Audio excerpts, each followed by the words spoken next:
Well, welcome to the Unstuck Church podcast. I'm Sean, and today we're doing something a little bit different. Every once in a while, I get to sit down with a pastor who's been through our process and just ask, what actually happened? Not the polished version, just the real one. So today, that pastor is Donny Wadley of Fountain City Church in Knoxville, Tennessee. Donny came to the Unstuck group back in 2023, hitting a growth barrier. He had facility challenges, questions about how to make room for all the people actually showing up, which is a good problem, but still a problem. One of our consultants, Chad Hunt, walked with them through the next 2 years, the full process of ministry health assessment, strategic planning, staffing and organizational structure. And what I love about this conversation is that the changes that move the needle the most weren't necessarily the ones Donny was expecting going in. So I'll let him tell you more about that. Before we get there, though, I want to say thanks to this week's podcast sponsor, Plain Joe Studios. Our most recent Unstuck Church report shows the average church is growing by 14% year over year, which means a lot of churches are suddenly paying a lot more attention to their worship spaces. Plain Joe works with churches to design beautiful, engaging environments that connect with the communities they're trying to reach. Architectural, design, branding, they do all of that. So check them out at plainjoe.net. All right, here's my conversation with Pastor Donny Wadley. Well, Pastor Donny, thanks for being on the podcast today. My first question to you is pretty simple. What was going on at Fountain City that made you pick up the phone and call us back in 2022? We were struggling through, I felt like, some situations where we were having people come, guests regularly to the church.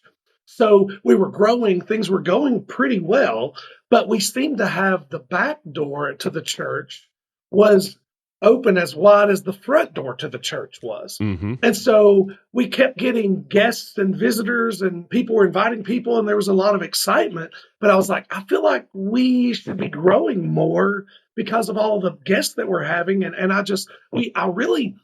even as I think about it today, I think back on that time and I think, man, I really wanted someone with an outside perspective to come in and just look at everything and say, what do you think? Sure. You see this other places, give us some help, some ideas, some things that might push us in the right way. Because for us, I'm not interested in just growing a large church. I'm not, that's not a goal. The goal is to reach people. And, we here at Fountain City, we would say to lead all people to follow Christ completely. It's pretty simple. That's what we want to do. Yeah. And so all people means all people. And so whatever that means, we want to do. I wasn't interested in seeing people just come visit a couple of weeks and then slide out the back door, or come for a year and slide out the back door. How can we have an opportunity to disciple these people individually? And so we reached out because I needed some other eyes on this to say, what do you think? Somebody from the outside, I felt, is what we were looking for at that time. I love that. You weren't just frustrated because people were leaving. You were frustrated because people were supposed to be staying. That holy discontent is exactly the right starting point. So for listeners who haven't been through our process before, the first thing we do is we spend a day on site. We call it a prospective visitor, a health assessment. It's not a planning day. It's really just let's look at your data, have some honest conversations, and then figure out what we're actually dealing with before we start making plans. So when you went through that day with our consultant, Chad, were there any surprises for you? It's so interesting. Matter of fact, I love Chad. Chad's great, and we have a great relationship. I'm so thankful for him. He's wonderful. But the assessment, it's interesting. You start out by asking all of these questions and all of these metrics to know what's going on in your church. And so we thought we already had like some decent metrics. Well, once we dove into this, I realized, wait, we're having to dig to find some of these, what I would consider now basic metrics. Mm-hmm. I think that was one of the things for me that was a big surprise, because I felt like, well, we had some decent metrics going on. But then once we started looking into all of the things you guys asked for, I was like, I'm having to go here for this and here for that. And we're having to try to figure out what this is. And I think that was one of the biggest surprises for me was we don't really know how healthy we are because we're not measuring all of the things properly. Yeah, And I sure. think also one of the things with the health assessment that I think as a church, you want to see people come to know Christ and you want to baptize them. We want that. That's what we want to do. That's what we feel like our mission is. Right. And so because of that, when I realized the average church, the percentage of baptisms per year was this, and I thought we were doing okay. And then I realized our percentage was less than that. As a growing church, as a church that's reaching new people, as a church that there's a lot of excitement and people are inviting people in already, I was like, what are we doing here? What's going on? This is not good. Sure. And Yeah. that was, for me, really eye-opening. And then it's interesting. We're inside the city, but we're not downtown. Okay. And so with that in mind,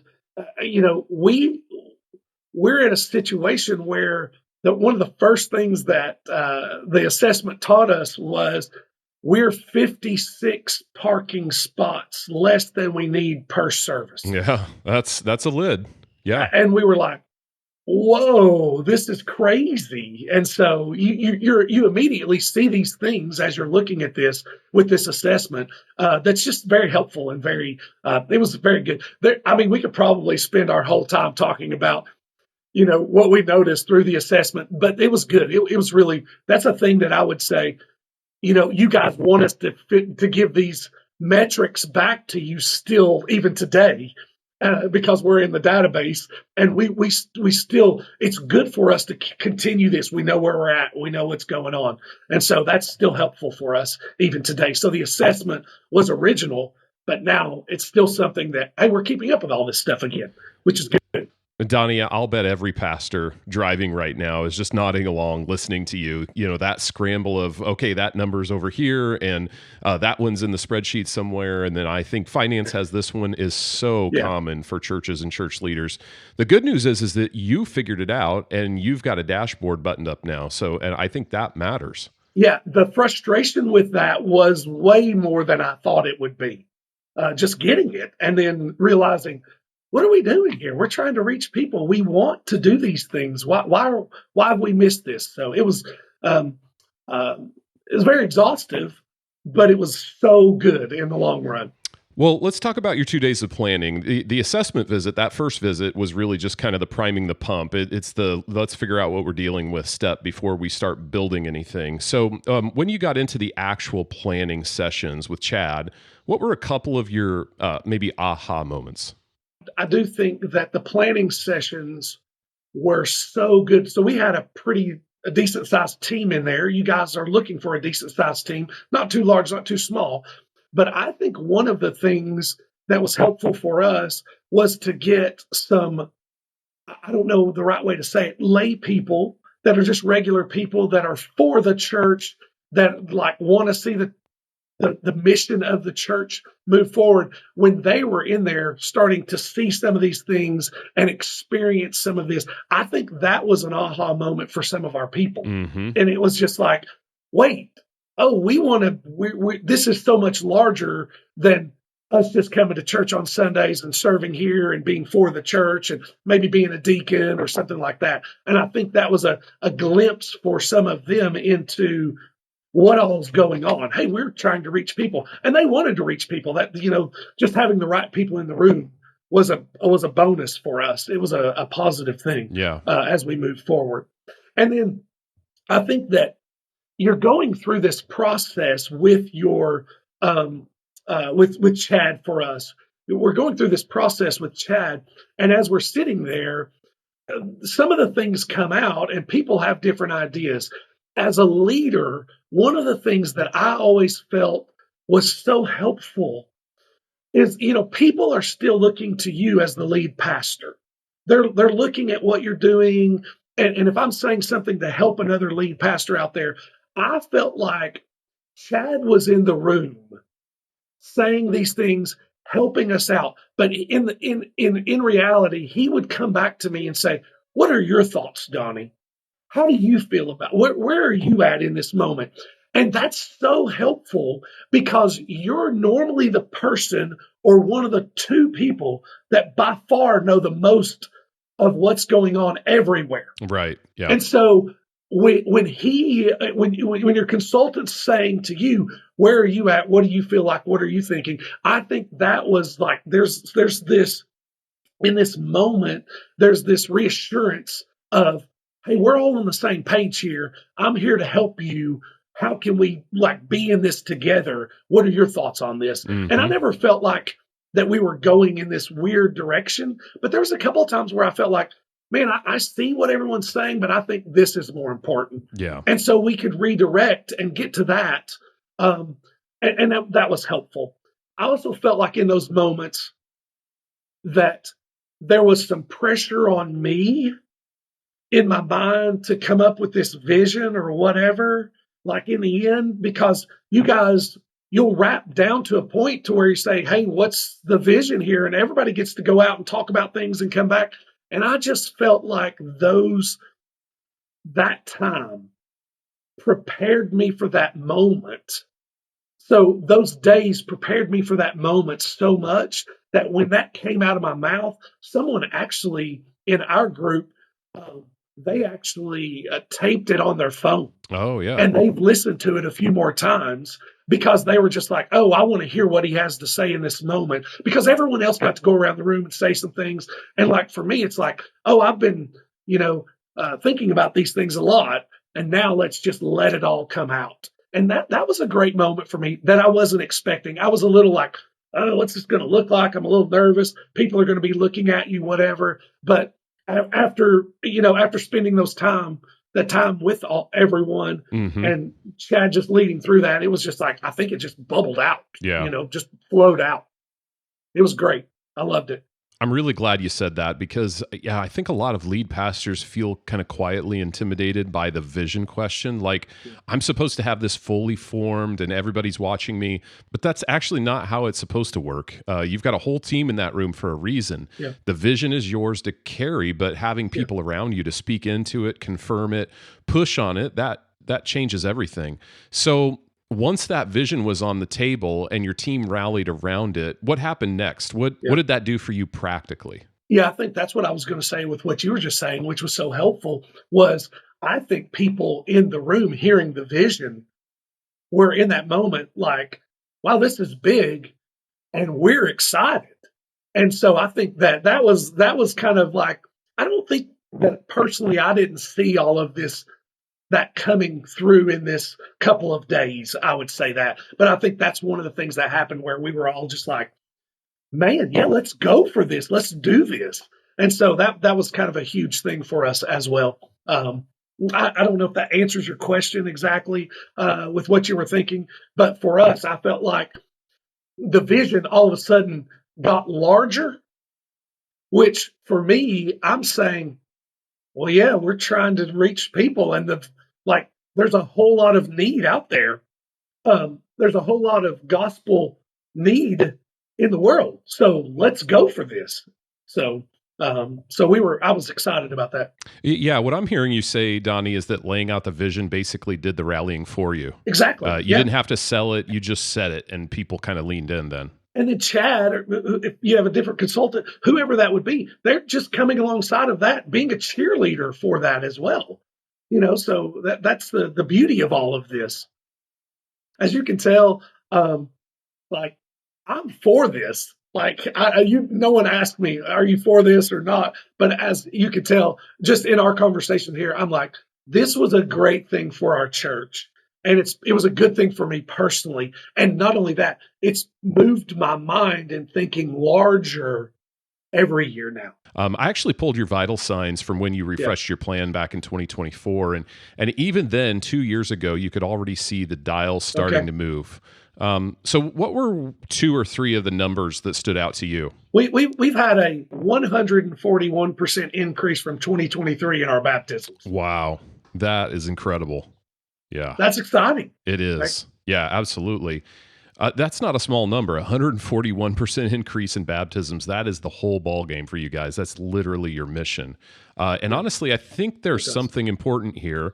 Sometimes seeing the real numbers in the assessment is what lights the fire. You see where you actually are, and then you go, well, that's not good enough. And I think that's actually a gift. So talk to me about the specific shifts that you made. What changed that started driving results like that? One of the things that's huge for us was our next steps area. So when we were doing this to begin with, we had connect cards.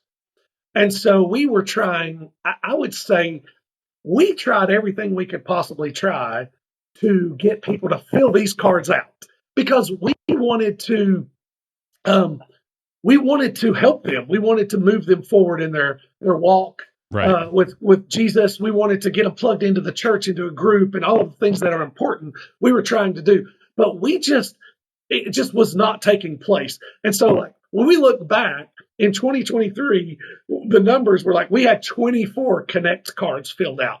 Now, I don't know for most people, but for the year, I was going to say, I don't know for most people. Most people are probably thinking, oh, they don't have many guests or whatever. I'm like, look, we probably had 24 guests in every 2 weeks. Yeah. That's right. how many people were like coming new. But we had 24 cards all year. And we're like, what's happening? It's not working. And so this was one of the shifts that it took us a little time to get rolling with because we wanted to do it up and do it right from the beginning. And we felt like that. And so we started a next steps area at our church. And then it's bloomed into a little something different even today. But when we began that area, we had different things going on each week of the month. And so the last month, I believe, the last Sunday of the month was if you wanted to join the church. The first one was if you were new here. The second one is if you were, let's see, I think it was if you've been coming for a little bit. And you just haven't been connected. And so we just did some different things like that. Each week we would talk about it. Now we're just saying, hey, this is our next steps area. And you can come back there to get involved in a group. You can come back there. If this is your first time here, we'd love to meet you. We've got a little gift for you. We've got some things like that going on. And this is what I was going to say. The difference in us, what we're doing back there now as compared to 2023, in 2025, we collected 131 cards as opposed to 24 in 2023. And so just to see what God is doing back there. Now, one of the things that's also good is just learning from Unstuck was our follow-up system afterwards is so much greater. And so you've got all of the things. We had good intentions and good plans, we felt like before. Now we have great intentions and great plans. Yep. And that makes all the difference. Yeah. And so, we've always wanted to reach people with the good news of Jesus Christ. And so that hasn't changed. And so we've just become more effective at it, I believe. Right. Yeah. Okay. So 24 to 131, that's 5 times the engagement. And you didn't add more services or add a campus. You just changed the system. I think, Donny, that's such a good example of what we talk about all the time. New growth requires new systems. What you were doing back in 2022 wasn't bad. It just wasn't built for where you were going. So what other shifts did you make? One of the things that was important for us that I don't think I saw this on the front end, but just through staffing and staff alignment and some things like that, we ended up with Chad helping us through some of that. And so now, we are set up a little different. We have a XP of ministries and an XP of budgets, buildings, and missions. And so we have some things like that. It's set up a little different than maybe most churches, but that's okay. It works for us and what we're doing and where we're at. Yeah. And so the staffing stuff was something I didn't see happening, or I didn't even see a huge need, but that has really changed our church. And it's changed me where I have narrowed down what I need to do which gives me more time for vision, which I love. Yeah, I'm so glad you brought that up, because this is one of the things we hear from lead pastors all the time after they go through this. I didn't realize how much I was carrying that wasn't actually mine to carry. You don't know what that could feel like until you're finally on the other side of it. And that's exactly what we want. Lead pastors doing what only lead pastors can do. It has changed my outlook, ideas. It's changed everything about ministry for me. It really has. It's been great for me. And having the right people in the right positions under me doing what only they can do, that's part of that as well. And they're good at it. That makes a difference. Donny, one last thing before I let you go. Any stories of leading through change, any hard decisions you've had to navigate as you were actually implementing the plan that you created? I think that for us, we were in a good place before you came in. And so I would say we had made a bunch of changes, from time to time. I think at one point, all we did was make changes. And so I think sometimes we even with your name, the Unstuck group, for us, I don't think we were in this area where I would say, man, nothing's going on. People aren't excited, whatever. Yeah. And so I think that's what propelled us to this new level, was having some outside perspective. And so I think that some of the changes that we were able to make were processes and some things on the inside that most people were like, yeah, this needs to take place already. Yeah. We get it. We see it. So I don't think a lot of it was really, really difficult and really, really hard for us, which was great once we finished the 2-day planning day, for us to come out of there and say, I don't think a lot of people are going to see this as being good. And that was kind of nice for us. And so, but leading through change. Yeah, that's actually really helpful context, and it's not an accident. I just pulled your Unstuck Church assessment, and you were in the momentum growth phase when we came in. That phase is actually the best time to install systems and make changes because people are already accustomed to things shifting and changing. They're not protective yet. They're still in that kind of whatever it takes mode. And the churches that wait until they've crested and are in maintenance, well, change gets really hard, really fast at that point. Right. You got to get ahead of it. That's smart leadership. Yeah, that's exactly right. And I'm thankful to God for that we were able to see, hey, we do need someone from the outside to come in and look at this. And Unstuck was perfect for that. Well, I'm really glad I got to sit down with Donny for that one. You know, a few things stuck out to me that I think are worth naming before we close out. The first is something he said about metrics, that he thought that they had a decent handle on things until they actually started pulling the data that we asked them for. And it turned out they weren't measuring what mattered, which meant they didn't really know how healthy or not they actually were. That's more common than most churches want to admit. But once you've seen your ministry through that lens, you can't unsee it. You know, warning signs start to show up earlier, and you actually can have time to respond to some of those things. The second thing, and this is the one that's really stayed with me, is what Donny said about the structural changes, that he didn't walk into the process thinking structure was the problem. But here's what he said on the other side of that. It's changed my church, and it's changed me. That is not a small thing. When a pastor says a conversation like this has changed how he does ministry and how he sees himself as a leader, that is incredibly encouraging. And the last thing, his vision moment. He described feeling the weight of that responsibility, and then the process kind of cleared the runway for it. And it just came out of him. I love that. You know, vision doesn't always need to feel forced. Sometimes it just needs the right conditions. So if any of that has resonated with you today and you're wondering what this could look like for your church, the easiest next step is just to start a conversation. You can connect with me or my teammate Chad if you go to theunstuckgroup.com/start.